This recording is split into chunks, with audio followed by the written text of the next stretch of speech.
الرحيم إن الحمد لله نحمده تعالى ونستعينه ونستغفره ونعوذ بالله من شرور أنفسنا ومن سيئات أعمالنا من يهده الله فلا مضل له ومن يضلل فلا هادي له وأشهد أن لا إله إلا الله وحده لا شريك له وأشهد أن محمدا عبده ورسوله وبعد أيها الإخوة والأخوات السلام عليكم ورحمة الله. Vous avez donc remarqué que cette année, le thème principal des conférences que l'on a abordées durant le mois de Ramadan est justement donc le Coran, la parole d'Allah subhanahu wa ta'ala. Vous avez aussi donc assisté pour certains d'entre vous à un concours du Coran. Comme vous l'aurez remarqué, cette parole d'Allah subhanahu wa ta'ala, chacun d'entre nous, et quel est son rapport avec cette parole. Mais il est important, avant de parler donc de ce rapport que l'on a avec cette parole, de revenir un petit peu en arrière. Et lorsque l'on dit de revenir un peu en arrière, c'est d'essayer donc de se rappeler le prophète sallallahu alayhi wa sallam et ce moment qui est très très important pour lui, où il va donc recevoir la révélation. Et si la plupart de nos jeunes reviennent à la biographie du prophète sallallahu alayhi wa sallam pour voir qu'est-ce qu'il a dû endurer, sallallahu alayhi wa sallam, pour pouvoir recevoir cette parole et la transmettre. Et si jamais on est sincère lorsque l'on lit cela, et si jamais on comprend et on essaye de comprendre cette situation, alors là, à ce moment-là, on invoque Allah subhanahu wa ta'ala pour que la communauté musulmane, et spécialement donc ici dans les pays en Europe dans lesquels on vit, et bien que les jeunes et aussi les plus âgés reviennent vers la parole d'Allah subhanahu wa ta'ala, que ce soit dans le domaine de la lecture et spécialement aussi dans le domaine de la pratique. Ça c'est quelque chose donc de très très important que l'on doit se rappeler. Parce que lorsqu'on voit le rapport que l'on a vis-à-vis donc du Coran, et lorsque l'on voit ce que le prophète sallallahu alayhi wa sallam a enduré, il est un fait qu'on remarque qu'il y a des fois un gouffre entre cette parole et les gens qui disent normalement y être attachés. Parce qu'il n'y a pas un musulman qui, en général, lorsque tu parles avec lui, va renier le Coran. La plupart le respectent. Mais comme vous dites, et comme on l'entend souvent, beaucoup de jeunes nous le disent, ouais, mais c'est respecter la ligne de la bouche. C'est-à-dire en disant tout simplement, ouais, c'est vrai, le Coran est important, le Coran c'est notre parole.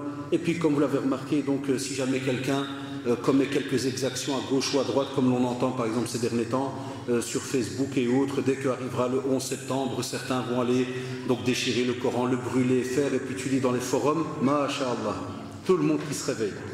Il y en a qui sont prêts à cramer la terre s'il faut. Touchez pas à notre Coran, Allahu Akbar. C'est pas de ça qu'on a besoin. Le Coran il est protégé par Allah subhanahu wa ta'ala. Wallahi, thumma wallah, même si la communauté entière, même non musulmane, devait se regrouper pour faire du mal à cette parole, Bilal, comment est-ce que cette phrase voudrait dire quelque chose auprès d'Allah subhanahu wa ta'ala, faire du mal au Coran? Jamais de la vie, wallahi. Inna nahnu nazzalna dhikra wa inna lahu la hafidhun. C'est Allah subhanahu wa ta'ala qui le protège. Que l'on l'ait sous feuille, ou bien qu'on ait le Coran connu et étudié par cœur dans les cœurs, personne ne pourrait faire quoi que ce soit. Et c'est là qu'il est très étonnant de voir alors certains jeunes dans les forums qui commencent alors directement à menacer, et nous allons faire, et nous aussi on va prendre un autre livre et on va le brûler, et nous aussi on va faire, et la abadan. Si tu veux vraiment montrer que tu aimes le Coran, eh bien reviens un petit peu vers la vie du prophète sallallahu alayhi wa sallam. Vous savez, toutes les traditions authentiques nous rappellent que le prophète sallallahu alayhi wa sallam donc allait dans la grotte de Hira. La plupart des mashayikh, lorsqu'ils te parlent de la grotte de Hira en parlant d'elle maintenant, donc les contemporains, on sait que dans la sunna il ne nous est pas demandé d'aller visiter la grotte de Hira comme le font souvent beaucoup de personnes qui croient que lorsqu'ils font la umrah ou le pèlerinage, s'ils ne vont pas visiter cette grotte, ils pensent qu'il y a quelque chose qui a été diminué dans leur pèlerinage ou bien leur umrah. Mais ceux qui l'ont visité, et donc le mashayikh de la Mecque par exemple, qui connaissent très bien cette grotte, ils vous disent que déjà en temps normal et des fois en hiver, quand il fait froid et autres, arriver à cette grotte, c'est déjà très très difficile. Et le prophète sallallahu alayhi wa sallam, il aimait aller justement donc dans cette grotte et méditer la splendeur et la grandeur d'Allah subhanahu wa ta'ala. Et il va rester dans cette situation des fois pendant plusieurs jours, plusieurs nuits, jusqu'à ce qu'il va recevoir la visite de Jibril alayhi salam. et qui va donc à ce moment-là, comme vous le savez, donc lui transmettre cette première parole, ce premier verbe, ce premier ordre, qui est Iqra, lis. Normalement, on est la communauté de la lecture, normalement. Iqra. Et à ce moment-là, on le sait, ça va être quelque chose de très très dur pour lui. Tellement dur que lorsqu'il va descendre de cette grotte, redescendre pour aller jusque chez son épouse Khadija, notre mère radiyallahu anha, c'est là qu'il va dire Zammilouni, Zammilouni, couvrez-moi. Et la plupart des traditions vous disent qu'il était dans un état où il avait tellement peur, demandait qu'est-ce qui se passe. Et c'est là que Khadija radiyallahu anha va le réconforter.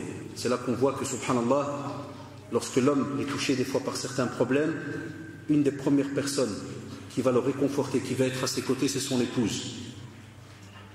Et au contraire, elle ne va pas lui dire tu es fou, mais qu'est-ce que tu es en train de raconter, ou ceci ou cela. Loin de là, radiyallahu anha, elle va rappeler tous les traits de caractère mais nobles qu'il avait, sallallahu alayhi wa sallam.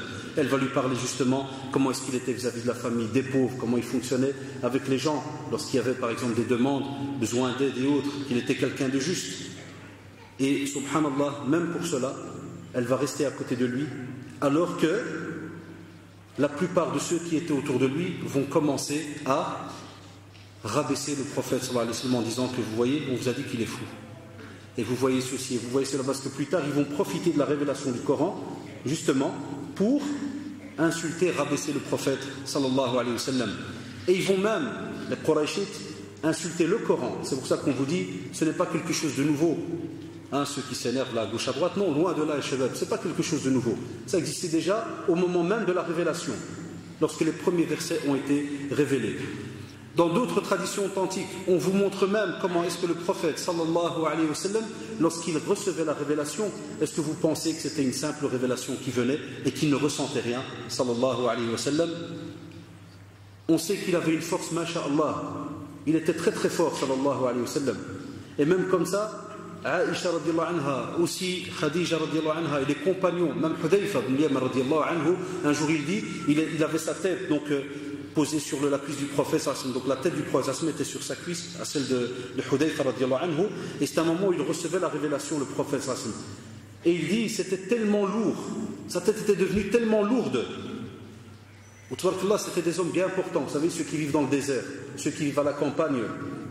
Aussi, il entendait, hein, comme vous le savez, il y a eu ce qu'on appelle avec les petits prémices, juste avant qu'il y ait la révélation, la soit des sons de cloche, comme on pourrait dire comme ça, des sons qui venaient, salsalatul jaras, et vous avez, subhanallah, même une douleur, mais on va dire pas la douleur comme vous aujourd'hui vous ressentez, si jamais on te donne un coup, ceci ou cela, mais c'est déclenchant de douleur quand quelqu'un des fois porte du poids, et il te dit vraiment c'est très lourd. Il ne peut pas te dire voilà c'est cassé là ou ceci ou cela, mais comme on le voit dans les traditions, on te dit c'était très très lourd pour lui, sallallahu alayhi wa sallam, à un point où il transpirait non-stop. Très très lourd pour lui.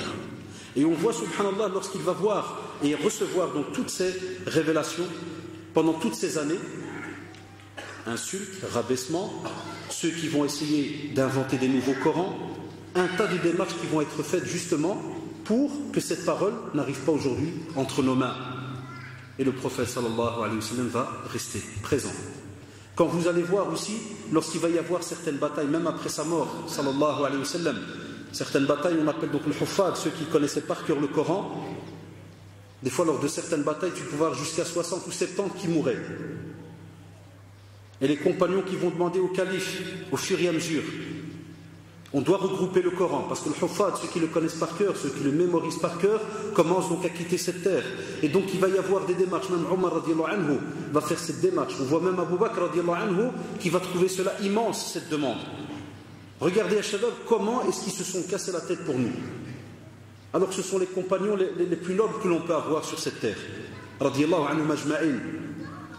Et ils vont avoir, subhanallah, cette panique pour savoir, tiens, comment on va faire, Donc regardez, imaginez toute la scène qu'il y a eu pour pouvoir avoir ce Coran aujourd'hui. Et nous, qu'est-ce qu'on en fait aujourd'hui? On le met des fois sur certaines étagères à la maison et on te dit, il ne faut pas le toucher parce que c'est du grand-père, il est venu du pèlerinage, celui qui le touche, on coupe la tête, là on lui fait. Et alors les jeunes, ils passent à côté de loin. Jamais le Coran n'a été un moyen de décoration. Jamais le Coran a été un moyen de souvenir d'un pèlerinage ou d'un cadeau qu'on a reçu ou quoi que ce soit. Au contraire, c'est une responsabilité qu'on te met sur le dos. Et c'est pour cela que Aujourd'hui, le titre de la conférence, vous l'avez remarqué, وَقَالَ الرَّسُولُ يَا رَبِّ إِنَّ قَوْمِ اتَّخَذُوا هَذَا الْقُرْآنَ مَهْجُورًا. C'est grave. Déjà, on en parle au temps du prophète sallallahu alayhi wa sallam par rapport au Qurayshites, le fait de la révélation de ce verset dans Surat al-Furqan. Et Allah subhanahu wa ta'ala, donc on voit dans ce verset, on dit que le messager, le prophète sallallahu alayhi wa sallam, dira: Seigneur, mon peuple a vraiment pris ce Coran pour une chose délaissée. Parce que justement, on savait qu'il venait d'y avoir une révélation, c'était l'opportunité pour Abu Jahl et toute sa bande de venir et commencer à casser sur le prophète sallallahu alayhi wa sallam. Même les compagnons, les scribes, qui vont plus tard se faire attraper aussi en sachant que celui-là connaît le Coran. Celui-là ou celle-là, on l'a attrapé réciter le Coran à la maison. On venait, on l'a frappé. Même dans la famille de Omar ibn Khattab, radiallahu anhu, l'histoire avec sa sœur. Billah alaykoum ya shabab, regardez combien d'événements se sont passés dans un laps de temps restreint. Et tout cela, subhanallah, pendant une vingtaine d'années, pour qu'aujourd'hui, et après plus de 1430 années, 1431, on a encore des personnes qui délaissent le Coran et certains ne sont même pas au courant des fois que ce Coran, entre guillemets, est lisible pour différentes raisons, on va le voir plus tard. On vous dit aussi que où sont ceux qui se rappellent les bienfaits d'Allah subhanahu wa ta'ala? Pourquoi on pose cette question? Parce que le Coran est justement un bienfait d'Allah subhanahu wa ta'ala pour nous. Parce que c'est une guidance, comme on le voit dans certains versets. C'est une lumière. Il n'a pas été comme ça révélé tout simplement pour une petite période et qui touche seulement le prophète. Non, c'est une guidance et une lumière pour nous tous. Dedans s'y trouvent tous les bienfaits que tu peux imaginer sur terre. Dedans s'y trouve, wallahi, ton moment de plaisir, ton moment de sérénité, ton moment de sincérité entre toi et Allah subhanahu wa ta'ala. Ceux qui le lisent, ils savent de quoi je parle. Il n'y a pas, ouais, je vais m'étaler dans un parc, je vais me reposer. Non, tu peux te reposer. Ça, c'est pour le corps. Parce que tu as envie de relâcher un peu ton corps. Il n'y a pas de problème. Mais lorsqu'on doit parler justement de ce qu'il y a dans cette tête et dans le cœur, comment tu le reposes? On va voir après comment certains le reposent. On vous dit aussi combien d'entre nous vivons sur cette terre justement en utilisant les bienfaits d'Allah subhanahu wa ta'ala, mais, et c'est ça qui est grave et qu'on a peur que ça devienne une forme d'hypocrisie wal'aïdu billah, c'est qu'on n'utilise que certains bienfaits, comme par hasard nourriture, l'eau, les habits, toutes les autres choses qu'on a autour de nous, que ce soit maintenant aujourd'hui avec la technologie, l'électronique, tout ce qui est par exemple les voitures, les demeures, les maisons, tout ce qui tourne autour vraiment des choses qui font que vous vivez dans un bienfait. Pourquoi est-ce qu'on trie? Subhanallah, pourquoi aujourd'hui on fait un triage? Est-ce que le Coran n'est pas aussi un bienfait? On court après les soldes, les richesses, tout ce que vous voulez. On n'arrête pas, wallah, de courir. Pourquoi est-ce qu'on ne court pas après le Coran? Pourquoi? Ça, c'est une question qu'on devrait et que chacun d'entre nous devrait se poser. Pourquoi est-ce qu'on va tous les jours travailler? Quelqu'un me dirait, ouais, parce qu'on est obligé. Non, il y en a d'autres qui ont même leur propre boulot et ceci et cela, et tu les vois toujours courir. Et pourquoi est-ce que pour le Coran, on ne se sent pas obligé d'aller le lire, l'étudier tous les jours? Pourquoi pas? Vous avez remarqué, nous on est descendu petit à petit en barème, on dit, ne fût-ce que le lire. Et comme vous diraient les savants, ça c'est la moindre des choses.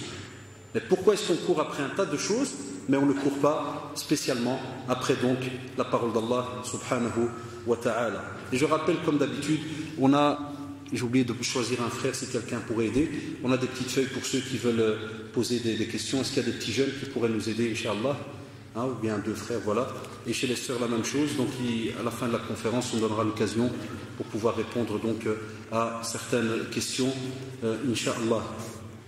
Donc on vous dit aussi qu'on a remarqué que dans ce Coran aussi va être rappelé toutes les causes qui peuvent te pousser à la déviance. Dans le Coran, elles se trouvent. Dans le Coran, tu vas retrouver toutes les choses qui peuvent faire que tu peux être un jour ou l'autre dévié de la droiture. Pourquoi? Ben ça s'appelle les mises en garde. On te dira de faire attention par rapport à ceci ou cela dans le domaine du comportement, dans le domaine des relations humaines, dans le domaine des adorations. Tu vas retrouver un tas de mises en garde dans le Coran. Tu vas aussi retrouver dedans des histoires anciennes, mais qui nous servent à nous de leçons jusqu'à la fin des temps. Wallahi, même si on parle de Pharaon et qu'on parle de son despotisme, de son tyrannisme et ainsi de suite, tu vas retrouver des imitations de Pharaon même en 2010. Des fois même dans ta famille. Wallah, il y a des familles où tu peux trouver une imitation d'un petit Pharaon. C'est un petit. Et il est là, et moi, avec un M majuscule, et certains ils sont étonnés, d'où il vient. Non, lis le Coran. Wallahi, ça ne va pas t'étonner. Comme je disais dernièrement à quelqu'un, il m'a dit, ah subhanallah, on avait quelqu'un dans la famille. Quand il était paumé, on l'entend déjà, mais on ne le voyait pas. Le jour où il a de un peu d'argent, et voilà, il s'est fait un peu d'argent, maintenant lorsqu'il marche, à peine si tu vois sa tête, tu vois beaucoup plus ses épaules que sa tête. Je dis, non, c'est dans le Coran. Il dit, comment ça? Des fois, il y a des jeunes très naïfs. Il dit quoi? Il est cité dans le Coran. Il dit dans le Coran. Je dis non. Je dis sa manière est citée. Innal insana la yatgha ar-ra'ahu istaghna. L'être humain, des fois, il se gonfle, il croit qu'il est quelque chose. Ar-ra'ahu istaghna. Il pense qu'il est quelque chose, il a vraiment maintenant certains biens qui font qu'il n'a plus besoin des autres. Un point où il oublie même Allah subhanahu wa ta'ala. C'est toujours moi je. Donc imaginez-vous, tout ce qui pourrait te pousser, wallahi, vers des fois une certaine déviance et autres, tu vas le retrouver expliqué et mis en garde dans le Coran. On vous dit aussi que Allah subhanahu wa ta'ala a aussi révélé le Coran pour qu'il soit un régisseur de notre vie. Beaucoup de gens te disent je vis dans les problèmes. Alors pour les taquiner, je leur dis, est-ce que tu as utilisé un mode d'emploi qui gère normalement ta vie? Ah là, ça devient déjà compliqué, alors ils te regardent bizarrement. Pourquoi c'est un mode d'emploi qui gère ma vie? Naam, tu gères ta vie sur quel mode d'emploi? Lequel? Les traditions, culture, ceci et cela? Ou bien d'abord en tant qu'adorateur d'Allah subhanahu wa ta'ala? Donc de quelle manière tu gères? Eh bien le Coran est un régisseur. Le Coran aussi est là pour t'aider à te rappeler tous les jours que c'est Allah subhanahu wa ta'ala que tu adores. Donc ceux qui normalement le lisent tout le temps, alors que penser de ceux qui ne prient même pas? Ça c'est encore un autre problème. Parce que normalement celui qui prie et celui qui lit le Coran, quoi qu'il arrive, il va lire la sourate al-Fatiha. Quoi qu'il arrive. Et dedans, qu'est-ce qu'il va trouver? Ihdina as-sirat al-mustaqim. Guide-nous ya Allah sur le droit chemin. Ce fameux chemin où il n'y a pas de zigzag dedans. Ce chemin qui est droit, chemin de la droiture. Tu vas le retrouver dedans. Et pourquoi c'est important? Parce que Satan, et vous le savez, il est aux aguets, il attend toujours l'occasion de te balayer, directement, wallahi.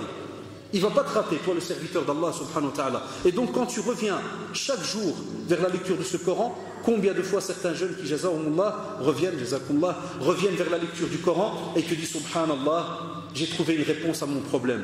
Un autre, il nous dit des fois, alhamdulillah, en lisant, je me suis senti beaucoup mieux et je me suis dit, c'est vrai, c'est moi qui est dans l'erreur, ou ainsi de suite. On vous dit alors, vous comprendrez pourquoi chaque conférence, on rappelle toujours la période du prophète sallallahu alayhi wa sallam, parce que c'est le meilleur exemple pour nous. Comme l'a dit le prophète sallallahu alayhi wa sallam, ma meilleure communauté, c'est celle qui vivait en son temps. Et puis on a ceux qui sont venus au fur et à mesure. Mais ceux qui étaient en son temps, pourquoi c'est la meilleure des communautés? Parce que subhanallah, ils ont mis en pratique faits et gestes, et en présence du prophète sallallahu alayhi wa sallam, et ils ont goûté au résultat. C'est ça qui est subhanallah beau. Ils ont goûté au résultat. Et c'est pour ça que même eux, même les compagnons qui étaient au temps du prophète sallallahu alayhi wa sallam, rappellent aux gens justement de vivre avec le Coran. Parce qu'ils l'ont testé. C'est comme si quelqu'un aujourd'hui, toi tu veux acheter telle marque et lui te dit, Wallahi, Allah yarda alik, prends telle marque et tu vas voir, c'est beaucoup mieux. C'est beaucoup plus facile. Eh bien avec le Coran c'est la même chose. On va le voir dans les traditions. Le fait qu'eux vivaient avec le Coran et l'ont gardé comme style de vie jusqu'à leur mort, c'est parce qu'ils l'ont testé. Et ils ont vu que c'est là qu'il y a eu leur réussite, c'est là qu'il y a eu vraiment l'apogée de la communauté musulmane. Mais lorsque la communauté musulmane a délaissé le Coran, automatiquement elle a délaissé Allah subhanahu wa ta'ala. Et là, comme vous le voyez, on arrive alors dans des états et des situations qu'on ne peut des fois même pas imaginer. On se dirait, tiens, c'est pas possible qu'on arrivait à vivre certaines situations dans certaines contrées dans le monde, bien même des fois parmi nous ici. Aussi, lorsqu'on parle de régisseur dans ta vie, et lorsqu'on parle de la vie des compagnons ridwanullah alayhim, ce Coran, lorsque tu le lis, tu vas même trouver des réponses à ta manière de vivre chez toi à la maison. Combien de jeunes qui viennent spécialement pour des problèmes de couple, tu le remarques directement. Wallahi, ils lisent le Coran. Et si jamais ils le lisent, ils ne le comprennent pas. Et si jamais ils le comprennent, Wallah, ils le mettent en pratique. Ça, c'est un défi. Faites-le, c'est un défi, Wallahi. Problème dans ta vie de couple, quand tu vas, subhanallah, voir certains versets qui te parlent comment est-ce que normalement tu es censé fonctionner avec ton époux ou bien ton épouse, tu vas trouver la réponse dans le Coran. Un point même, ou si tu veux même, on va dire tu as fait tout ce qu'il y a à faire. On a mis des personnes neutres qui vont venir, des arbitres pour essayer de trouver une solution. Et on n'a pas trouvé, Allah subhanahu wa ta'ala va vous dire alors essayez de terminer tout cela dans le bien. Comme vous vous êtes mariés dans le bien, terminez dans le bien. Est-ce que nous aujourd'hui c'est ce qu'on fait? Non. À un point où sur Bruxelles, un bon pourcentage d'avocats maintenant, wallah, ils ne travaillent qu'avec les musulmans ou les pseudo-musulmans. Ils travaillent qu'avec eux. Et ça, je l'ai eu de mes propres oreilles, donc face à face avec un avocat, ici pas loin. Et quand je suis rentré avec un proche à moi pour un papier administratif, donc rien à voir avec divorce ni rien du tout, c'était pour des papiers, donc il manquait quelques papiers, donc on a été lui remettre des papiers pour son dossier. Et puis je vois que dans la salle que des Arabes, que des musulmans. Et ce qui était drôle, un côté il y avait des femmes et un côté des hommes. Wallahi, dans une petite salle d'attente, il y a des femmes par là, des hommes par là. Donc nous on avait rendez-vous, je rentre, je lui fais qu'est-ce qui se passe avec ça? Il m'a dit c'est pour les divorces. C'est normal parce qu'on ne met pas en pratique la parole d'Allah subhanahu wa ta'ala. Et après j'ai voulu, pour argumenter, parce que je me suis dit tiens, il se peut qu'ils ont fait leur possible, mais il faut une petite démarche entre guillemets de l'avocat, exprès en revenant, en s'asseyant, salam alaikum, et puis tu demandes au premier, Kada il te fait, ah là, ils ont voulu même shahat, wallah je vais les shahat. Comme ça vient directement il salue. Ah non, j'ai dit ça va, parce qu'il croyait aussi que j'étais venu là pour remplir un dossier. Il m'a dit tu sais comment ça se passe? Je dis non, je ne sais pas comment ça se passe. Il m'a dit, ah, ils veulent me shahat, je vais les shahat, il n'y a pas de problème. Et voilà, ils sont là, subhanallah. Avec le Coran qu'on a pris entre guillemets comme guide, qu'on a pris comme exemple durant notre vie. Et on le voit la plupart du temps maintenant, dans tous les problèmes de couple, le Coran il est absent. Et revenez à nos conférences sur les programmes normalement religieux qu'on est censé trouver dans une vie de couple. Qu'est-ce qu'on demande à tous nos jeunes? Qu'il y ait un programme coranique entre vous dans vos soirées. Et normalement, alors, Shabab, un jeune qui a grandi avec le Coran depuis qu'il est tout petit, et une fois qu'il est marié, est-ce qu'il va le quitter comme ça tout simplement? Normalement, si cela a été fait avec plaisir, je ne parle pas de notre génération, c'est un autre problème, mais les jeunes de maintenant, où c'est à l'école arabe, à le reste, ceci, cela, normalement, ils sont censés, une fois mariés, continuer, parce que c'est un bagage qui ne te quitte pas. Comment peut-on garder une montre à vie? Il y a des personnes qui disent, ça c'est ma montre, ça fait 30 ans. Et le Coran, on le quitte. Comment on peut garder un bijou pendant 20 ans, 30 ans, et des fois même le porter sur soi? Et le Coran, non. Il y a d'office un problème là, il y a quelque chose qui n'est pas logique et normal pour la communauté qui se dit celle de Mohammed sallallahu alayhi wa sallam, qui est la communauté du Coran. Que faire aussi quand tu as même des non-musulmans qui des fois viennent nous rendre visite ici au centre en nous disant j'ai un ami musulman au travail et il m'a donné l'essence en français. Donc il ne lui a pas donné le Coran en arabe, donc il lui a donné le sens en français. Et wallah, combien de fois ils viennent étonnés en nous disant est-ce qu'il y a moyen de m'expliquer un petit peu l'islam parce que j'ai lu ce livre et même si je ne l'ai pas lu en arabe, monsieur, je sais que ce n'est pas le Coran, mais je me sens bien. Je sens qu'il y a des choses qui... C'est un non-musulman et il sent quelque chose. Et nous qui sommes dedans, on ne sent plus rien. De nouveau, il y a quelque chose qui ne va pas. Parce que dès que tu ne sens plus rien, c'est qu'il y a un problème dans cette âme. Qui frétille dans ce corps? C'est qu'il y a un problème dans ce cœur. Parce que comme a dit le prophète, s'il est bon, le reste du corps est bon. Et s'il est mauvais, le reste du corps est mauvais. C'est quoi? Le cœur. Al-qalb. On vous dit aussi que le Coran ne quittait jamais les compagnons, ridwanullah alayhim, même lorsqu'ils partaient dans d'autres contrées. Même lorsqu'ils voyageaient, ils ne le quittaient pas. La révision, ou bien tu entends dans certaines traditions prophétiques que tel et tel sahabi, lorsqu'il est parti à tel et tel village, l'une des choses qu'il faisait, c'est enseigner le Coran aux autres. Aujourd'hui, nous, et vous la preuve, et vous le savez, un simple exemple, les Shabab, la plupart sont revenus de vacances. Il y en a plein qui, au moment où ils partent en vacances, c'est comme s'ils disent au revoir Islam, au revoir Coran, au revoir Sunna, au revoir ceci, au revoir cela, et ils partent en congé. Jusqu'à ce qu'ils reviennent en septembre. Allô, vous n'avez pas des cours d'arabe, vous n'avez pas des cours de... Et t'étais où pendant 2 mois? Tu faisais quoi? Alhamdulillah, c'est bien ceux qui reviennent pour apprendre. Mais des fois, quand tu demandes et tu dis tiens, qu'est-ce que tu as fait pendant 10 ans? Qu'est-ce que tu as lu pendant 10 ans? Et là, avec l'exemple que j'ai donné, c'est par rapport seulement à 2 mois. Donc déjà, on met en garde ceux qui, pendant 2 mois, délaissent le Coran. Que penser de celui qui, à 20 ou 25 ans, a dit, viens, il te demande, je ne sais pas lire ni écrire l'arabe. Première question qui va te venir à la tête, souvent, parce que nous, c'est notre métier, c'est comme ça. Première remarque, tu te dis, Allahu Akbar, il n'a pas eu le bienfait de lire le Coran pendant plus de 20 ans. Vous imaginez la scène. Tu as 20 ans, et tu es à l'école, donc vers 5 ans et demi, 6 ans, en primaire, tu sais déjà lire le français, entre guillemets, donc tu reconnais déjà des lettres de l'alphabet, ceci, cela, et la parole d'Allah, celle qui va normalement te sauver le jour du jugement dernier par rapport à la pratique, par rapport à ce que tu as mis en pratique, tu ne l'as jamais goûté. Alors que penser à celui alors qu'il y a une certaine forme entre guillemets d'hypocrisie, celui qui l'a délaissé pendant les 2 mois? Posez-vous la question. Et il y en a qui nous l'avouent, parce que comme vous le savez, avant de faire une conférence, souvent on demande à gauche à droite, parce qu'on a besoin de preuves. Pas quelqu'un dise ouais mais vous exagérez là. Wallah, ils savent avec des preuves. Il y a des jeunes exprès qu'on connaît du Liège au Maroc. Chez Mouraja'a, tu as fait quelques versets, tu fais subhanallah, le fitna. C'est quoi le fitna? Toi, tu as une épreuve pour toi-même. Al-Tibi, il l'avoue, il te dit non, rien, j'ai rien touché pendant 2 mois. Et comme vous le savez, l'âme, subhanallah, elle frétille, elle a besoin et elle aime des fois les passions, les plaisirs. Si tu ne la travailles pas comme il faut chaque jour, c'est fini, elle commence à décrocher. Elle aura le même effet avec le Coran. Si pendant 1 mois et demi, 2 mois, parce que soi-disant c'est les vacances, eh bien, wallahi, cette âme va commencer à se rétracter petit à petit par rapport à ce Coran et tu vas te retrouver dans une situation où, de nouveau, tout doit repartir à zéro. Et il est connu, comme le disait Salaf Salih, ce Coran, dès que tu l'oublies, tu le délaisses un peu, wallahi, très difficile pour revenir le réétudier. Même nous qui vous parlons, on a la blague. Même nous, si par exemple, une semaine, à cause de plein de conférences, on a seulement, écoutez-moi bien, c'est drôle ce que je vais vous dire, mais c'est étonnant, on a seulement lu et pas révisé. Seulement lu et révisé. Et wallah, demandez aux frères, ceux qui sont attachés au Coran, ils vous le diront.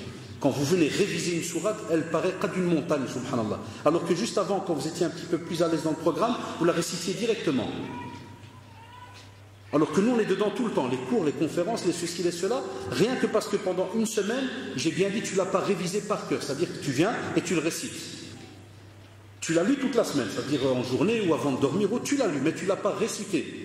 Et tu le trouves, des fois la sourate, tu la retrouves très lourde, spécialement les sourates un peu compliquées, où les versets se ressemblent. Et alors celui qui n'a aucun contact, qui vit dans quel monde? Qu'est-ce qu'il ressent lui? Qu'est-ce qu'il ressent? Ça c'est une question donc qu'on devrait se poser. C'est pour ça qu'on vous dit que ce Coran, cette parole d'Allah subhanahu wa ta'ala, il n'y a pas un double jeu à avoir avec elle. Tu ne peux pas la délaisser et toute la journée tu es là, Ya Allah aide-moi, Ya Allah fais-moi, Ya Allah, tu invoques et tu fais.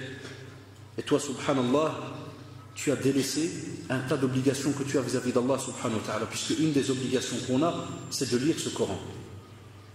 On nous demande de le lire, de le psalmodier même. On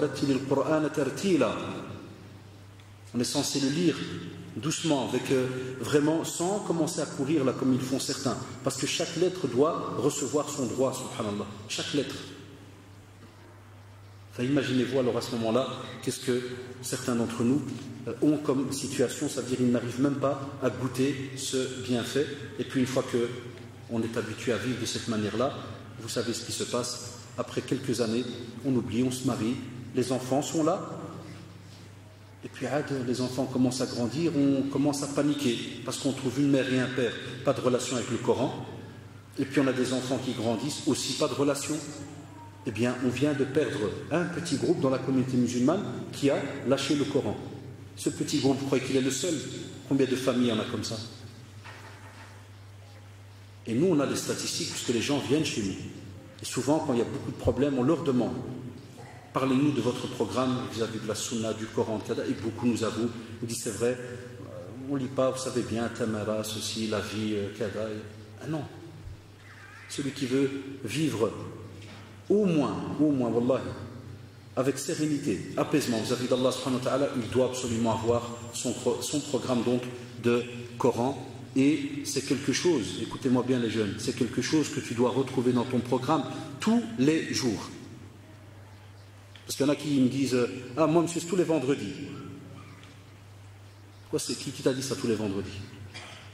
Tu as pris ça de où? Le Coran, c'est tous les jours, Ikhwan.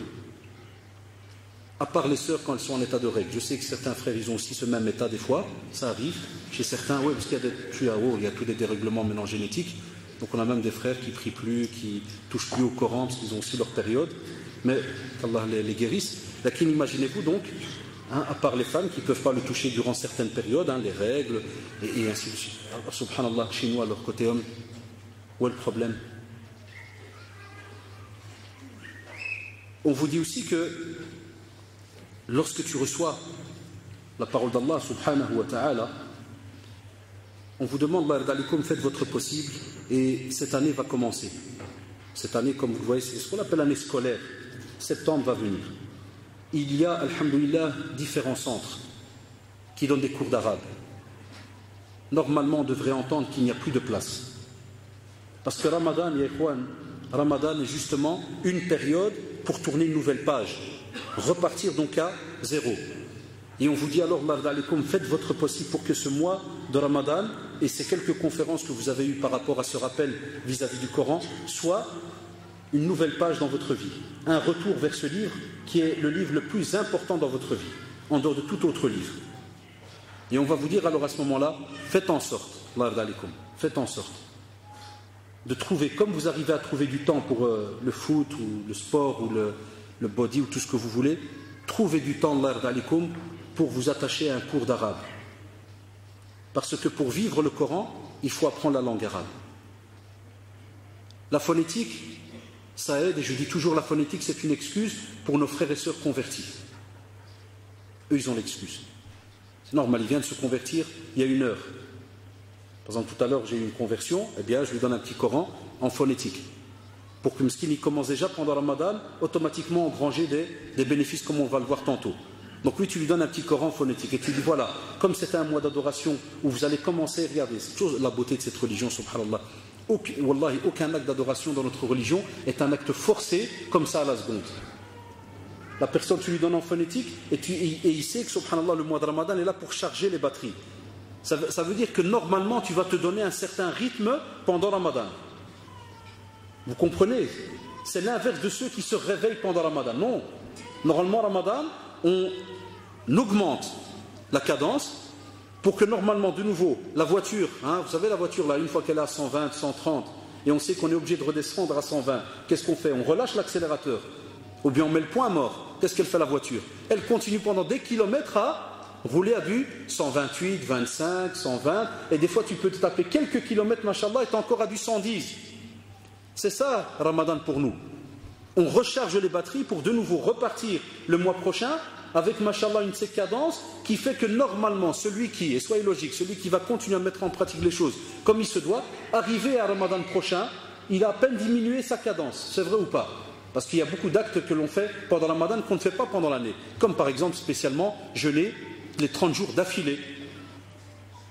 Normalement, jeûne lundi, jeudi, 13, 14, 15 de chaque mois lunaire. Et donc, il y a toute cette cadence qui avance. Et vient Ramadan, tu n'es pas un petit nerveux ni quoi que ce soit, comme font certains. Il ne faut pas lui parler, les ma'assab.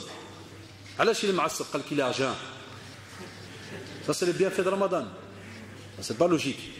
Là, normalement, si pendant le mois de Ramadan, il s'est repenti, il a laissé par exemple la cigarette, ceci, cela, tous les moyens qui font qu'il tombe dans une certaine nervosité, stressé, s'est remis dans la droiture. Normalement, subhanallah, la sortie de Ramadan, il se tape un démarrage, il est parti. Jusqu'au Ramadan de l'année prochaine, mashallah. Donc pour le Coran, c'est la même chose. Maintenant, on s'inscrit à des cours et on suit.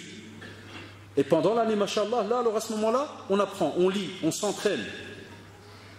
Et tous les jours. Pas seulement, comme on l'a dit, une fois par semaine. On vous dit aussi, subhanallah, et certains l'oublient, on a des fruits, on a un bénéfice immense lorsqu'on lit ce Coran. En résumé, on vous dit que la lecture du Coran engendre l'humilité et la sérénité et elle adoucit le cœur. Ça, on l'a dit il y a quelques instants. Ala bi dhikrillahi tatma'innu al-qulub. Tu veux que ton cœur s'apaise, tu as un moment d'angoisse, tu as un moment où tu n'es pas à l'aise, lis le Coran. Lis le Coran. Pas que tu me prends l'MP3 et puis tu t'assis comme le font la plupart beaucoup de nos frères et sœurs des fois, un bon paquet, on met directement là la musique, vous le savez. Parce qu'il y en a qui nous disent, Wallah, quand tu mets un peu de musique, mon frère, c'est dommage de le dire, mais tu te sens à l'aise. Tu crois te sentir à l'aise. Wallahi.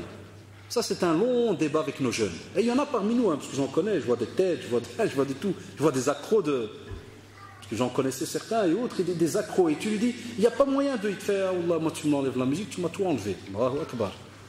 Regardez jusqu'à quel niveau de foi on est arrivé. Mais que tu lui enlèves le Coran ou autre, il n'y a pas de je te prends, il n'y a pas de. Il y a que c'est vrai, c'est pas grave. Est-ce que c'est pas grave, billah alaykoum? Wallahi, c'est grave.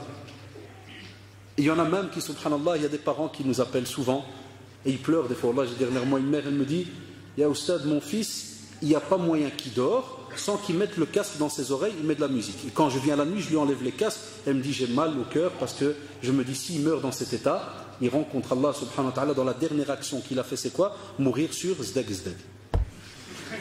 Donc le jour du jugement dernier, imaginez-vous, il va sortir de la tombe devant tout le monde en train de faire avec sa tête comme ça. Déjà maintenant si tu devais le faire, tu fais sortir un dans la rue dans cet état-là en train de bouger sa tête bizarrement et on va tous dire, c'est unanime, il bouge tout seul. Déjà les gens, quand il y a eu l'apparition du casque là, des Bluetooth et compagnie, et beaucoup de gens disaient, regarde les Hebel, ils parlent tout seuls. Alors que tu fais rien de Hebel, tu parles dans un appareil qui est reconnu dans le monde entier, tout ce que tu veux.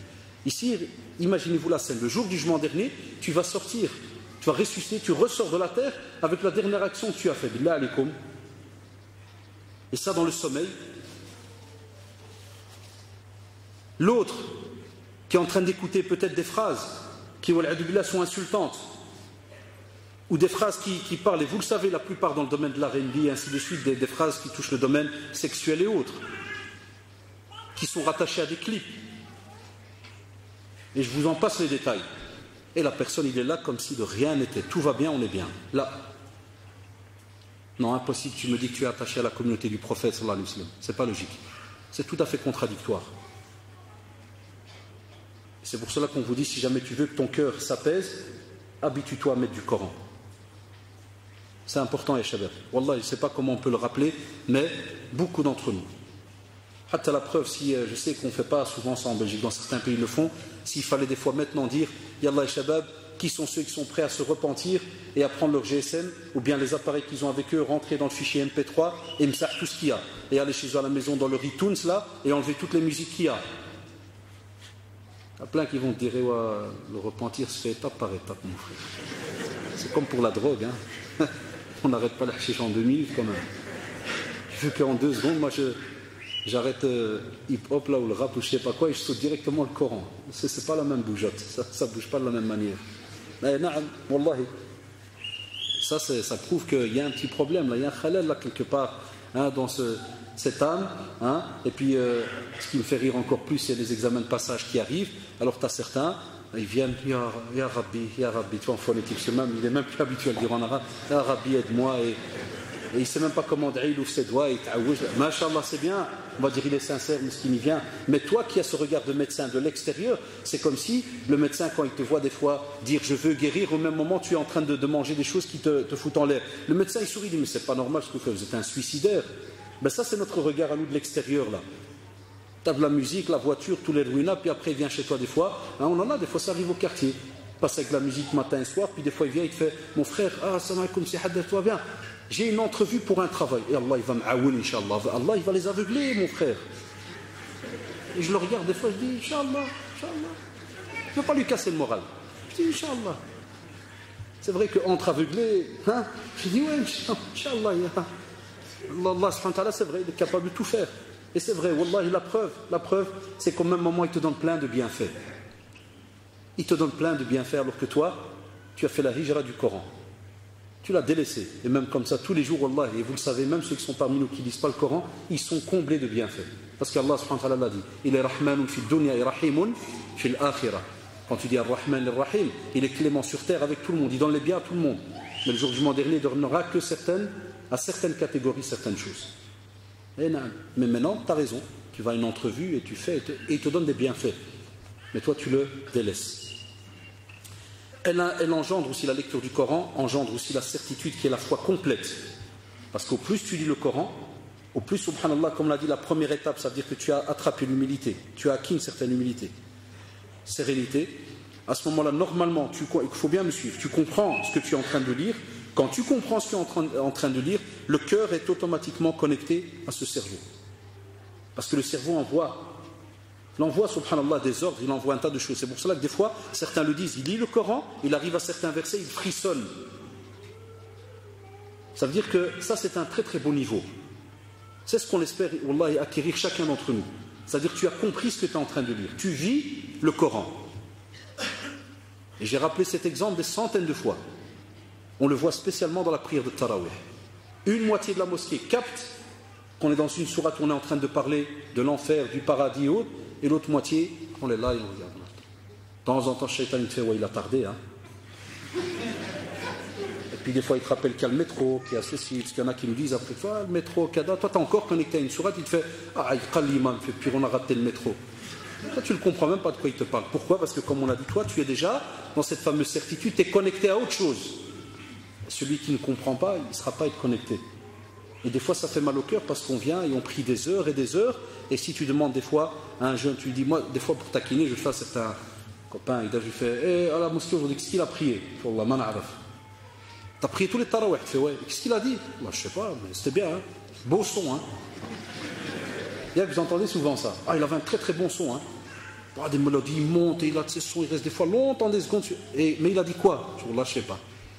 C'est de la folie, Ikhwan. C'est pas normal, Allah alikum. Je comprends que même nous qui vous parlons, on a encore des fois des difficultés avec certains mots, kada, parce qu'on est toujours en train d'apprendre, mashallah. Là, je comprendrais dans le tafsir, kada, mais qu'au moins tu me dis, ouais, voilà, c'était telle sourate, et mashallah, j'ai compris parler de ceci, de cela, de telle communauté, même ça, on n'a pas. Même ça, on n'a pas. Chez beaucoup d'entre nous. Aussi, elle engendre la peur et l'appréhension de la dernière demeure. Ce Coran, c'est ça qui est beau, à chaque fois il te rappelle, quand tu le lis, il te rappelle, subhanallah, l'au-delà. Pour te dire, Ya Abdallah, tu n'es pas sur terre indéfiniment. Tu vas la quitter. Et par exemple, tu vas trouver Inna alladhina amanu wa aminu salihati kanat lahum jannatul firdausi nuzula. Ah, le Jannah, le Firdaus. Mashallah, tu dis le Jannah, Firdaus, c'est quoi? On regarde à côté en français, ou bien on appelle, on fait. Tu es heureux, tu dis, ah, mashallah, alhamdulillah, j'ai la foi, j'ai kada, ya Rabbi, il va me donner le Firdaus, il va me donner. Voilà, c'est ça qui est beau. Ça, c'est ta petite vie privée. C'est ce qu'on espère que vous allez goûter un par un. C'est votre petite vie privée, là, quand vous êtes en train de lire. Rabbana hab lana min azwajina wa dhurriyyatina qurrata a'yun. Ah, mashallah, tu es en train de lire des versets qui te rappellent quoi? Que tu es en train d'invoquer Allah subhanahu wa ta'ala pour qu'il fasse que, justement, ta famille, ton époux, tes enfants, ton épouse, tes enfants, ou bien l'épouse quand elle lit, la prunelle des yeux, mashallah. Ça veut dire que vraiment tu invoques Allah subhanahu wa ta'ala pour que, masha'Allah, ce qu'il y a autour de toi, pas plus beau et qu'il soit protégé, et ainsi de suite. Tu le vis de nouveau. Et puis des fois, tu passes sur certains versets où tu vois Satan, la'anahullah, regardez ça, ça restera une preuve contre lui jusqu'à la fin des temps. Ça menace qu'il a fait là. Ça menace qu'il a fait là de nous embellir tout ce qu'on est en train de faire. Certains, par exemple, ils te font certaines choses et ils croient que c'est du bien. Parce que Satan leur embellit ça. Par exemple, il joue au loto, il te fait non, moi j'essaie de gagner un peu d'argent. Il lui embellit, alors que c'est haram. Mais quand tu lis ça, subhanallah, tu vas te renseigner sur ce verset. C'est là que automatiquement tu dis Al-Hafidullah, effectivement, il est en train d'essayer de m'arnaquer là. Il veut m'attirer vers un chemin qui est grave. Lakin, de nouveau, c'est quand tu le lis. C'est seulement, si et seulement si. Vous vous rappelez cette règle à l'école, hein, si et seulement si. Tu le lis, tu le comprends et tu essaies de le mettre en pratique. On te dit aussi qu'elle concrétise la prédication vers Allah subhanahu wa ta'ala. C'est normal. Quand quelqu'un, par exemple, lit un beau passage, ils sont tous beaux. Donc il lit un beau passage et il sort, par exemple, il rencontre ses amis. Normalement, wallah, chacun d'entre nous est censé à ce moment-là, c'est un exemple, s'il vient de lire quelque chose qui l'a touché, de dire à son ami, il dira tiens, fais attention. Comme par exemple pour le crédit, il arrive sur le passage qui parle du crédit riba et que c'est une déclaration de guerre, kada, il rencontre quelqu'un dans la famille, il dit Al-Hafidullah, aujourd'hui je suis tombé sur un de ces versets, j'ai eu peur, déclaration de guerre. Chez nous c'est direct à la seconde. Al-Hafidullah, quelle guerre? Naam, crédit entre toi et Allah subhanahu wa ta'ala, kada, ceci, et bien d'autres versets dans d'autres domaines. Et on rappelle, le Coran, celui qui le lit tout le temps, ça l'aide pour la prédication. Et spécialement quand on a l'arabe et qu'on arrive alors à étudier. Comme par exemple Surat Al-Asr. Des fois tu peux être avec des amis, puis tu entends et tu te dis ouais, un tel, il est parti dans l'égarement, il a fait ci. Ah, c'est bien un petit argument, tu dis ouais, Allah subhanahu wa ta'ala il l'a dit. Il dit si on ne fait pas attention, regarde, Wal-Asr, Inna al-insana lafi khusr. Inna, t'inquiète ça, il y a un cachet dessus. Inna al-insana lafi khusr. L'être humain, c'est-à-dire Allah subhanahu wa ta'ala juré par le temps. Et l'être humain, effectivement, peut, wallah, vivre dans une perte totale. Sauf qui? Vous avez regardé la beauté, le Coran te parle. Sauf qui? Illa alladhina amanu wa amilu salihati wa tawasaw bil haqqi et wa tawasaw bis sabr. Voilà, tu peux déjà donner 4 cours. Petite sourate, 4 cours déjà dedans. C'est quoi Inalladina amanu, c'est quoi Amiyu salihat, c'est quoi Tawasaw bil haqq, c'est quoi Tawasaw bis sabr. C'est la beauté du Coran. Une petite sourate en fait une conférence. Que tu peux même maintenant, une sourate comme l'Asr, là tu peux faire 4 conférences. C'est la beauté, ce Coran que nous on a sous-estimé. Une phrase, tu en fais des conférences, comme vous savez parler de l'Iman. Il y a des machères qui ont donc fait le charge de Tawhid, tu peux rester dessus pendant des mois. Et nous on croit que c'est comme ça anodin, c'est des petites phrases toutes simples, non, mashallah. Toute notre vie est régie donc par cela. Aussi, le Coran guide vers ce qu'il y a de plus droit. Et ça, alhamdulillah, je crois que depuis ce que je dis tout à l'heure, je crois que vous l'avez compris. Alors maintenant, chers frères et sœurs, voilà ce que vous ratez quand vous délaissez le Coran. On sait que Allah subhanahu wa ta'ala nous a donné l'occasion, et c'est une des preuves qu'il est juste, subhanahu wa ta'ala. Il nous a donné l'occasion pendant tout un laps de temps. C'est comme une course. D'engranger des hasanat. Pas d'engranger du matériel. Parce que ça, il nous l'a dit dans le Coran aussi. Al-hakumu zid at-takafur hatta zurtumu al-maqabir.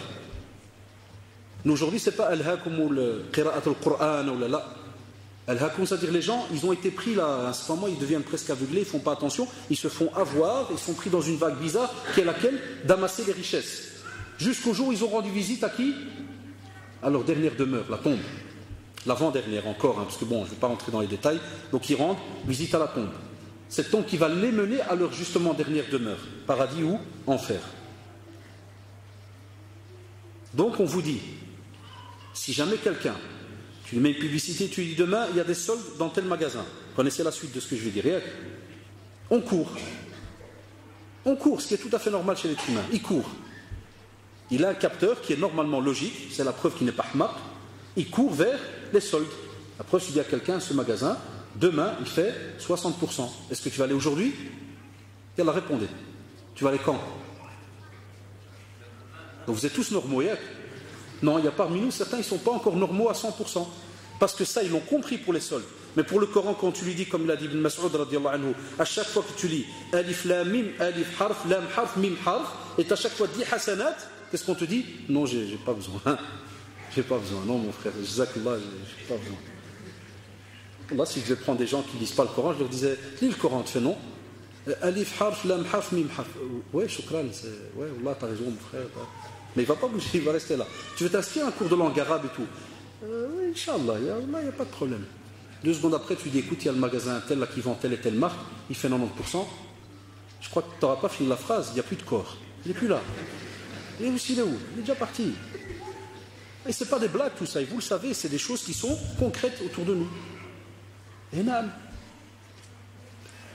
Deuxièmement, le Coran, c'est le meilleur dhikr que tu peux avoir, c'est le meilleur rappel qu'on a entre les mains. Tu peux faire des rappels avec l'invocation, le dua, et le Coran, subhanallah, c'est ce meilleur rappel que tu as entre les mains. C'est pour cela qu'on vous dit, Allah d'alikum, que la récitation du Coran, elle a un mérite très très élevé auprès d'Allah subhanahu wa ta'ala. C'est pour cela que le deuxième grand bénéfice immense que tu perds, c'est lequel? C'est que ton élévation de degré au paradis et auprès d'Allah subhanahu wa ta'ala, tu le perds. Et de nouveau pour qu'on voit, et ça c'est ce que je vais vous donner chaque fois un exemple de la vie sur terre et par rapport à la religion. Ça vous allez voir si on est tous normaux comme on le dit. Ça veut dire quoi? Tu es dans une société. Et on te dit, monsieur Abdel, si jamais vous faites tel examen, très simple, vous devenez chef d'équipe. Et si vous ne le faites pas, toute votre vie, vous allez rester comme ça devant un petit tournevis ou bien devant une chaise, une table, et ainsi de suite. En général, qu'est-ce qu'on fait?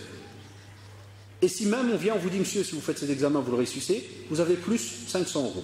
Plus une prime, plus la voiture et carte d'essence. Il y en a déjà, pendant que je parle, ils rigolent déjà. Regardez l'être humain, comment il capte à la seconde. Parce que c'est le rêve de beaucoup d'entre nous. Tous ceux qui travaillent, qui n'ont toujours pas la carte d'essence. Si l'ado qui a l'étage au-dessus, lui, il a tout. Et moi, il n'y a rien. La même chose avec le Coran. Au plus tu lis, subhanallah, le Coran, au plus Allah subhanahu wa ta'ala te fait monter en degré. Un point où le jour du jugement dernier, on va justement, tu seras ressuscité par rapport donc à ces actes que tu faisais, plus on va te dire continue à lire et monte jusqu'à ta dernière lecture, ton dernier verset. Et tu auras donc autant de hasanat qui vont faire alors que le jour du jugement dernier, ce nombre de hasanat va faire alors en sorte que tu sois dans les plus hauts degrés, les plus hautes sphères du paradis. Et nous aujourd'hui donc, la même chose.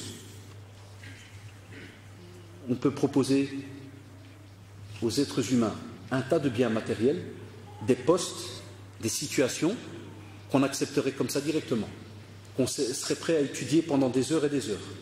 Et on a des amis, par exemple, un exemple, ça me vient comme ça à la seconde, les frères qui travaillent par exemple dans la sécurité. Ils me le disent, ah, tu rentres dans la sécurité et puis tu fais un examen avec la BAC, comment ils les appellent, et puis un examen pour pouvoir fouiller, et puis après tu fais un examen pour le port d'armes, et puis tu fais un examen pour... Et tu dis, tu les as tous faits. Allah les échappe tous.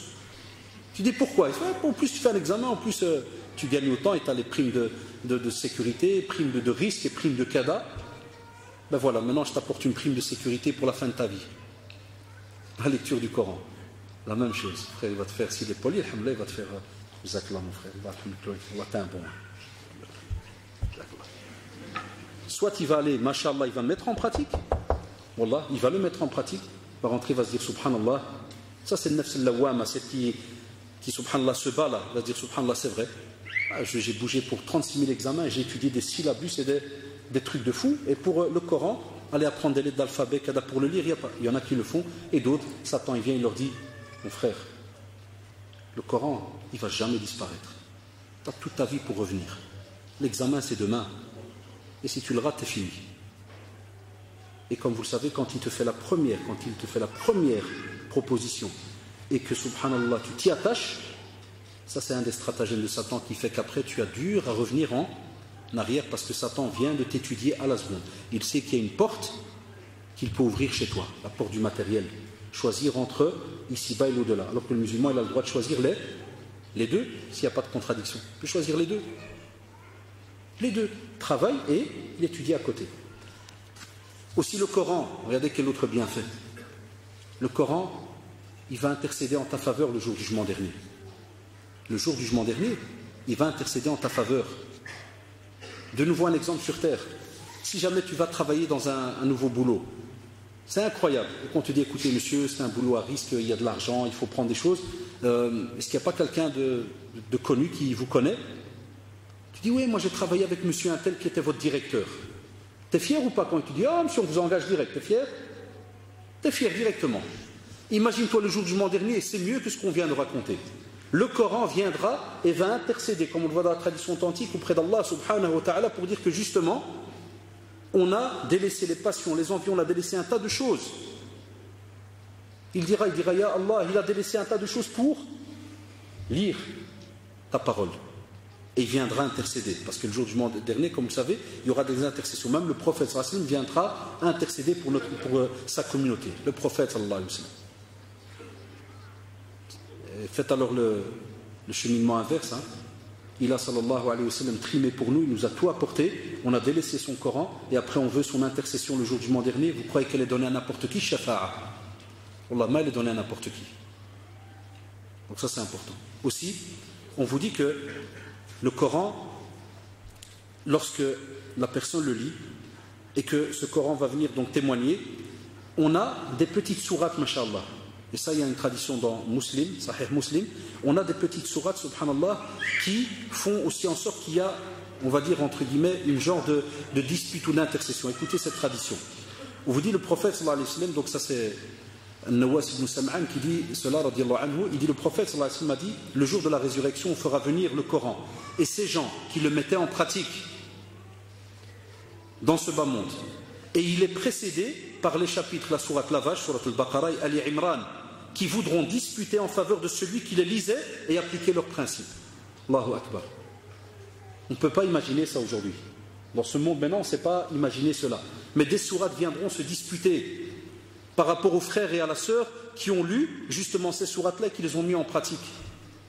Quel sharaf, wallah, et quelle fierté d'avoir des sourates qui vont se disputer pour toi le jour du jugement dernier. Parce que tu les lisais, tu les mettais en pratique.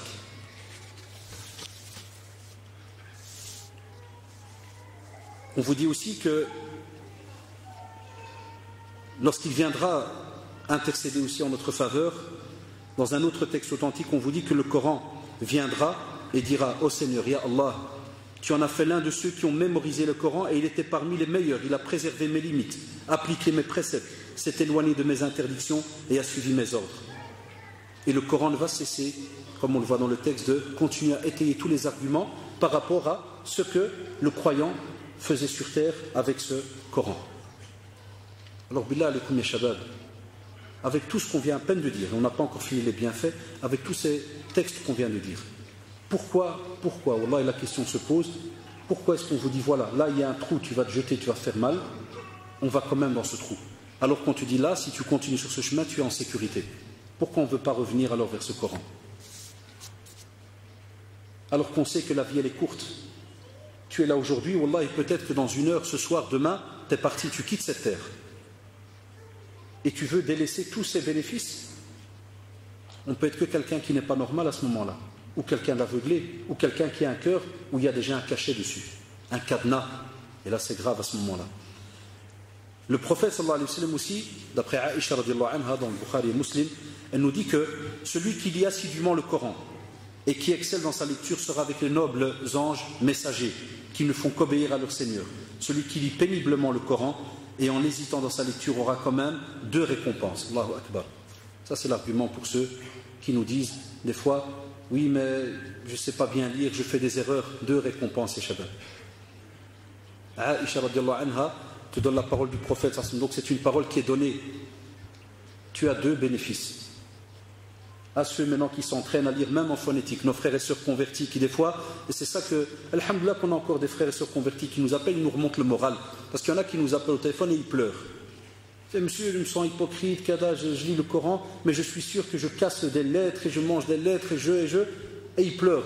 Tu dis, mais arrêtez de pleurer, au contraire, de pleurer de joie, parce que c'est bien. Vous êtes récompensé x2. Donc même vous, vous êtes nouveau, vous n'arrivez pas à bien lire, et vous avez par exemple été à partir de demain acheter un petit Coran de Fusque en phonétique, le temps d'apprendre l'arabe. Chaque fois que tu te débaises avec une lettre, alhamdoulilah, ton intention est bonne parce que tu apprends. Je ne parle pas de celui qui vient et qui lit le Coran n'importe comment, on en a. Ça c'est un autre phénomène. De ceux qui normalement ils ont l'arabe, mais ils lisent le Coran, on entend ça des fois même chez certains imams, dans certaines mosquées. Le Coran il est massacré.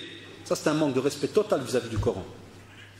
Il lui lit n'importe comment, il assure et il prend des lettres et ainsi de suite. Celui-là, ça c'est celui qui n'a pas d'excuse, parce qu'il sait le lire, il l'a étudié. Nous on parle de celui, machallah, il fait un effort, il veut l'apprendre, et il bloque, et il se trompe de lettres, il la change, puis il revient en arrière, parce qu'on ne peut pas changer une lettre en restant comme ça, sans la corriger. Si quelqu'un te la corrige, accepte la correction. Et revient alors en arrière et relit donc le verset. Et je disais dernièrement dans une mosquée, en rappelant aux jeunes un petit peu l'importance du Coran, je leur disais justement, quand vous allez comme ça à la mosquée pour prier le Dohr ou bien l'Asr, spécialement maintenant il y a encore les derniers jours de congé, pourquoi les jeunes ne se mettent pas dans un petit coin, demandent à l'imam, ne fût-ce que 5 petites minutes, Cheikh, donne-nous 5 petites minutes, on voudrait lire la Fatiha et tu nous la corriges. Le lendemain soir tu reviens, Cheikh, vous savez c'est connu, il ne faut jamais venir avec un gros paquet. Si avec un gros paquet, le cheikh il va harab. Ça se peut, il va se dire, oh là, ils sont malins, ils veulent me gratter un cours de Coran gratuit. Mais alhamdoulilah, ils ne sont pas tous comme ça. Il y en a qui, machallah, il n'y a pas de problème. Tu viens chez lui, tu dis, cheikh, 2 petites minutes. Et même moi, je vais aller plus loin. Qu'est-ce qui t'interdit de donner un cadeau au cheikh? C'est quelque chose qui a été délaissé ces derniers temps. Qu'est-ce qui t'interdit de le faire? Tu viens, tu lui dis, cheikh, oh là, une petite sourate, kada. Après quelques semaines, tu viens avec un petit cadeau, cheikh, a dit, jazakallah pour ce que tu as fait pour nous, et ainsi de suite. Machallah. On n'a pas d'excuse. Aussi, l'excellence de la récompense pour ceux qui l'apprennent et pour ceux qui l'enseignent. Dans le Bukhari et Muslim, sur l'Ibn Umar, le prophète a dit, la jalousie n'est permise que dans 2 choses. Un homme à qui Allah subhanahu wa ta'ala a donné d'apprendre le Coran et de passer des heures de la nuit et du jour à le lire et à méditer sur son contenu. Et un homme à qui Allah subhanahu wa ta'ala a donné une fortune qui ne le fait que dépenser dans le bien, de nuit et de jour. Hein? Beaucoup reviennent du Maroc avec des disputes, jalousie, parce que tu es descendu, tu as bâti, tu avais kawar de l'argent, tu avais récolté de l'argent, amassé de l'argent pendant peut-être 1 an ou 2, 3 ans, tu n'as pas été. Tu descends, machallah, tu bâtis un bel étage, et puis tu vois la jalousie qui commence, les paroles, les ceci, ou bien un autre parce qu'il a acheté telle chose, ou bien la voiture, ou bien. Ça, c'est de la jalousie qui est interdite en islam. Wallahi, elle est interdite. La vraie jalousie qui est acceptée, c'est là. Là, on vous demande de vous battre par rapport à cela. Allez-y. Soyez jaloux par rapport à... Tu as de l'argent et tu le donnes fils sabilillah. Soyez jaloux par rapport au fait que tu étudies le Coran tout le temps et tu as envie d'avoir la même récompense que celui qui étudie, tu voudrais étudier. Jazakallah. Soyez jaloux, ça c'est bon ça. Ça c'est une jalousie positive. Tandis que l'autre, le jour du jugement dernier, elle est un regret immense pour certains. Et aussi, on vous dit que celui qui apprend donc le Coran, il grandit en valeur, et l'imam Shafi'i disait aussi que celui qui apprend le Coran, sa valeur grandit. Quand vous entendez tous ces textes, eh bien ça vous montre que celui qui apprend le Coran, sa valeur grandit. Quand on parle d'imam Shafi'i, et l'imam Malik, l'imam Ahmed Muhammad, comme vous savez tous les autres grands, l'imam Abu Hanifa, c'était des personnes qui vivaient avec le Coran, le connaissaient, l'expliquaient, le mettaient en pratique toute leur vie, et leurs élèves, la plupart du temps quand tu lis certaines biographies de leurs élèves, la même chose. On te demande, une des premières choses, c'est d'abord d'étudier le Coran, et puis ils rentrent dans les autres sciences. Regardez, subhanallah, comment ça fonctionnait étape par étape. Pourquoi? Parce que dès que tu mets en pratique, ou bien dès que tu étudies le Coran, et tu as la langue arabe, à ce moment-là, wallah, tu peux comprendre les autres sciences. Et ça, c'est une parenthèse. C'est pour ça que certains jeunes ne comprennent pas des fois certains sujets, parce qu'ils rentrent, ils viennent pour apprendre la religion, et n'apprennent toujours qu'un petit sujet, et puis ils partent. Et des fois, ils sont dans des centres pendant 10 ans à apprendre des cours de religion, mais ils n'ont pas étudié le Coran. Ils s'étonnent que ça ne marche pas. Il y a des choses qui ne fonctionnent pas. Ça doit aller de pair. L'apprentissage de la religion et ton étude de Coran à côté de cela. Aussi, le Coran apporte la paix à celui qui le lit, et on le retrouve dans Sahih Muslim. D'après Abu Huraira, il dit que le prophète sallallahu alayhi wa sallam a dit, lorsque des gens se rassemblent dans une demeure consacrée à Allah subhanahu wa ta'ala pour réciter le Coran et pour l'étudier ensemble, alors la paix de la présence divine, sakina, donc descend sur eux. Et la miséricorde d'Allah subhanahu wa ta'ala les recouvre. Et les anges qui les entourent, ils sont là autour d'eux, ils les entourent. Et Dieu, Allah subhanahu wa ta'ala, les mentionne à ceux qui se trouvent auprès de lui. Allahu Akbar, regardez, rien que dans cette tradition, 3 bienfaits immenses. Tu es en train donc de lire le Coran et tu sens automatiquement as-sakina. La paix d'Allah subhanahu wa ta'ala descend sur ce groupe qui est en train de le lire. Et la miséricorde qui va te recouvrir. Les anges qui t'entourent. Donc 4 points, 4 bienfaits. Et Allah subhanahu wa ta'ala qui te mentionne à ceux qui sont auprès de lui. Chaque fois que tu prends le Coran, rappelle-toi ce qu'on vient de dire dans ce hadith qui est dans Sahih Muslim. Ça ne part pas dans le vide, ya shabab. Même une petite sourate, même une petite sourate. 4 bienfaits en quelques minutes. 4 bienfaits. Comme maintenant, regardez, maintenant vous êtes là, ça rentre là-dedans. Parce qu'on a cité plein de versets, on est en train de parler du Coran, vous croyez que c'est assise ici. Ça va passer comme ça, comme si de rien n'était, qu'on a bêtement passé le temps? Jamais de la vie. Vous avez un bénéfice immense. Aussi, dans une autre tradition de Bukhari et Muslim, Abu Musa al-Ash'ari radhiyallahu anhu rapportait ça, on va voir qu'est-ce que tu reçois aussi comme bénéfice. Le prophète sallallahu alayhi wa sallam a dit, l'image du croyant, écoutez-moi bien. Là maintenant, on va vous donner le résultat de qu'est-ce que celui qui lit le Coran et qui ne lit pas, et ainsi de suite. Ça veut dire que normalement, vous êtes censé, en sortant d'ici, vous retrouver dans une des situations ici. C'est un hadith qui est un petit peu lourd. Il fait un peu, pas qu'il fait peur, mais celui qui réfléchit vraiment, ça peut un peu l'embêter, Inch'Allah. Et je l'espère que ça va l'embêter. Il dit donc, l'image du croyant qui lit le Coran est celle de l'orange. Son odeur, c'est une très belle odeur, suave comme on dit en français, très belle odeur. Et sa saveur, très très bon goût. Ça, c'est la première image. Tu prends une belle orange. Souvent, quand on va au bled, on aime bien les oranges du Maroc. Spécialement celles de quelle ville? Berkane. Parce que, machallah, tu l'appuies, tu remplis un demi-verre. Pas les oranges de Moulem, c'est autre chose, mais moi, tu la assar, tu as, machallah, un demi-verre de jus. Tu la bois, tu es heureux, c'est vrai ou pas? Eh bien, auprès d'Allah subhanahu wa ta'ala, celui qui lit le Coran, mashallah, il est comme l'image de cette orange. C'est-à-dire, quand tu la mets près de ton nez, tu sens, mashallah, tu sens avec l'odeur sucrée. Et quand tu manges, ou bien quand tu vas boire donc de son jus, mashallah, elle est sucrée. Ça, c'est celui qui lit le Coran. Et le prophète sallallahu alayhi wa sallam de continuer, dit, l'image du croyant qui ne lit pas le Coran est celle de la date. Elle n'a pas d'odeur, et elle a un petit goût. Elle a un goût, c'est sucré, mais elle n'a pas d'odeur. Et là, on va vous dire attention, regardez. Ça veut dire que c'est le croyant déjà. Pourquoi? Parce qu'alhamdoulilah, attention. Le croyant, donc, il a déjà un certain niveau auprès d'Allah subhanahu wa ta'ala. Mais comme vous l'avez remarqué, il manque certains devoirs. Et comme on le voit dans ce hadith, c'est le devoir justement de la lecture du Coran. La date, elle est bien. Parce que quelqu'un qui dit que la date est mauvaise, non, la date, elle est bien. Mais qu'est-ce qu'on te rappelle? On te dit attention, il y a quelque chose qui manque. Il n'y a qu'une partie, c'est ce goût de la date. Mais il manque encore autre chose, comme pour l'orange. On veut avoir les deux. Et des fois, quand tu prends une date, tu sens, il n'y a rien. Normal. Spécialement dans les pays arides, où il y a de la sécheresse et autres, tu vas prendre la date, elle est bien, il y a des vitamines et autres, mais des fois, tu vas sentir qu'il n'y a rien de spécial. Troisièmement, l'image de l'hypocrite. Ah, ça c'est grave. L'hypocrite qui lit le Coran, il y a des hypocrites qui lisent le Coran, hein, vous serez étonné. Et non. Et même pour certains savants, il y a même des koufars qui lisent le Coran. Vous savez lesquels? Alhamdoulilah qu'il y a encore des autres savants qui ouvrent des portes, comme je l'ai toujours dit. C'est ceux qui, pas de prière, rien du tout, et Ramadan, il prend le Coran et commence à lire. Et quand tu parles à ces savants-là, ils te disent celui qui ne prie pas, qui a délaissé la prière, il est kafir, il sort de l'islam. Alhamdoulilah qu'il y en a d'autres qui ont ouvert des portes par rapport à cela. En disant, on espère qu'ils ne renient pas la prière, en disant non, la prière n'existe pas. Regardez, subhanallah, les contradictions dans lesquelles on est, des fois. Eh bien, on a des personnes qui lisent le Coran, mais c'est comme une plante aromatique. Son odeur est bonne, mais son goût est amer. Tu as des plantes, mashallah, ça existe comme ça, des fois des belles plantes, tu sens, c'est très très bon. Mais si tu la mets en bouche et tu veux la mâcher, comment elle est? Ah, c'est mauvais, Allah. Ça c'est l'hypocrite. C'est celui-là qui, quand il vient, si mahum fi wujuhi, mashallah, tu vois, c'est très beau, et kada, et lui à l'intérieur, c'est khanez, ça sent mauvais. Si tu veux faire une petite ouverture, l'odeur qui en sortirait, catastrophe. Il y en a comme ça.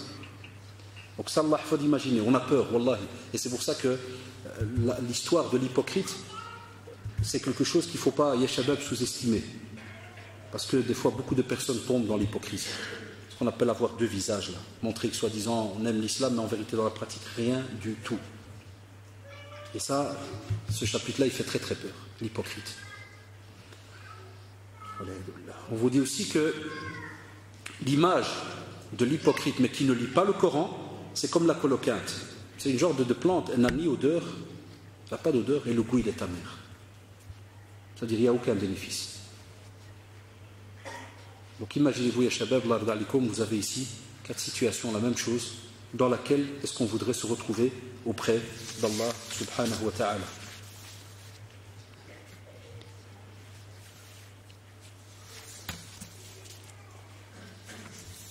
En conclusion, Inch'Allah, on va vous dire que celui qui veut apprendre le Coran, avec tout ce qu'on vient de dire, il faudrait absolument changer notre intention. Tajdid al-niyya, ya shabab. Changer l'intention. Et ça, alhamdoulilah, tant que vous êtes vivants, ya ikhwan, les sœurs aussi, profitez chaque jour de revoir votre intention. Chaque fois que tu te lèves le matin et qu'Allah subhanahu wa ta'ala t'a donné l'occasion de revivre un jour, c'est-à-dire c'est un jour en plus dans l'adoration. Ça veut dire, wallah, c'est un bienfait que tu as reçu, que celui qui est mort la veille n'a pas reçu. C'est pour ça que chez nous en islam, on n'espère pas la mort. Il n'y a pas comme ça espérer la mort tout simplement. Là, parce qu'au plus tu vis, ou bien des fois tu dis, ouais, ceux qui sont morts, alhamdoulilah, au moins ils n'ont pas de problème. Non, qui t'a dit ça?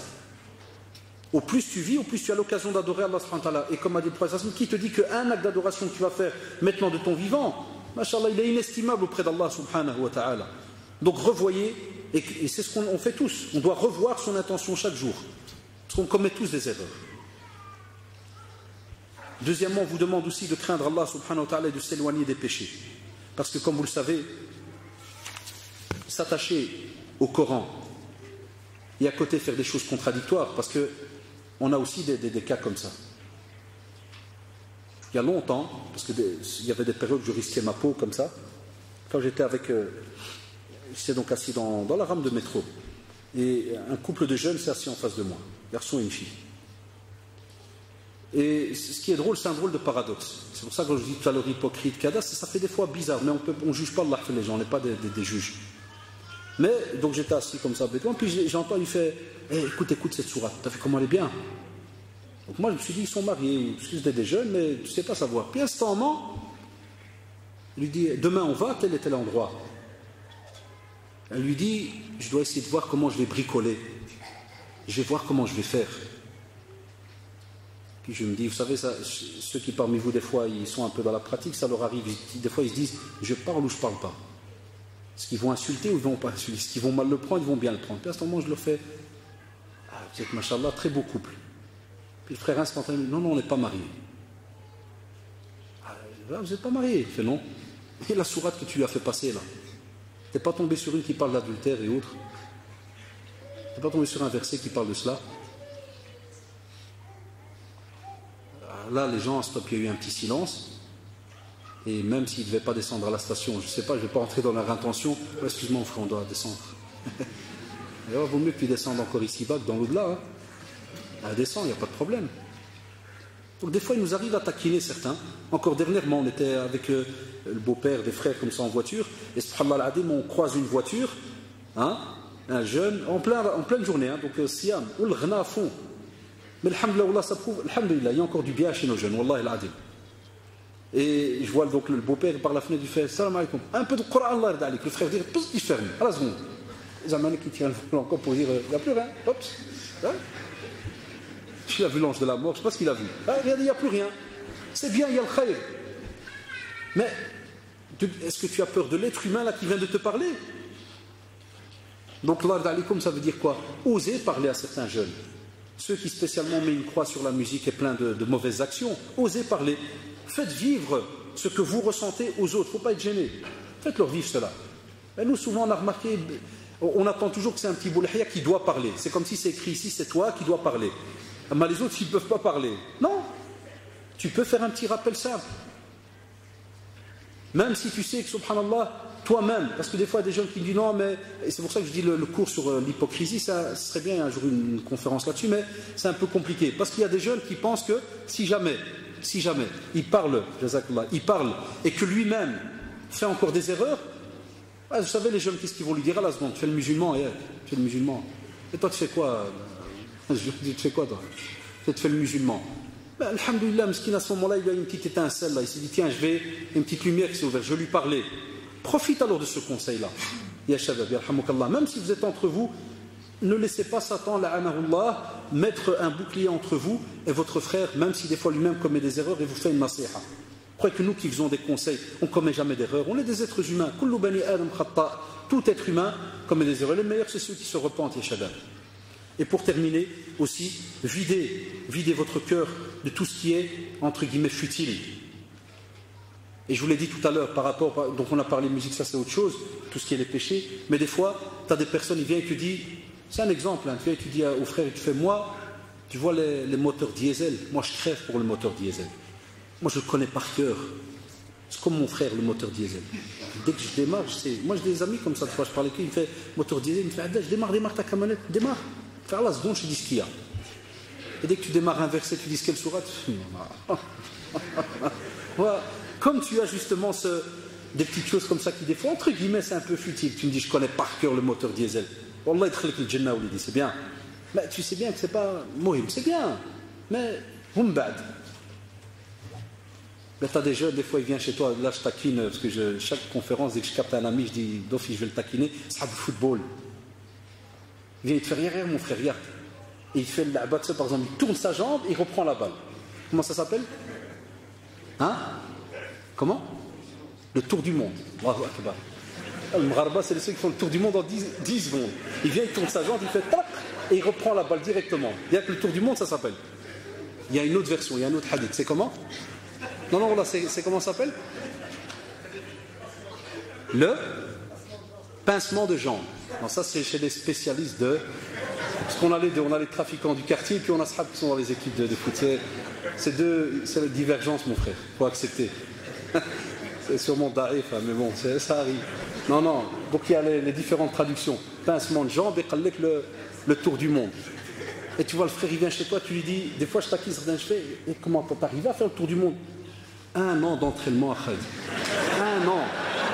1 an que je creve, et des fois je fais des marches arrière, je tombe et je t'aouge. 1 an. Et des fois tu es là, tu le regardes, tu fais. Et il attend de toi que tu lui dises, Masha'Allah, que tu sautes de joie. Et tu vois qu'il est déçu. Quand il parle à des bidons comme nous qui s'en foutent de tour du monde, et tu le regardes, tu fais, ah, c'est bien, il te fait, ah, tu sais pas ce que c'est. Je dis, ouais, t'as raison, alhamdoulilah, je sais pas ce que c'est. C'est le tour du monde. Et quand tu lui demandes un hadith quelque chose, il connaît rien. Là, alors je peux te dire, on va faire un tour du monde. Ah, parce qu'il n'y a rien. Donc, les choses futiles. Des fois, on se rattache à des trucs. Et aussi terminer par, je crois que c'est le résultat de tout ce qu'on a dit, connaître, aimer et respecter le Coran. Ça, c'est le résultat de toute cette conférence. Apprenez Allah d'alikum à connaître et à aimer ce Coran. Et à ce moment-là, vous allez savoir le respecter, le mettre en pratique.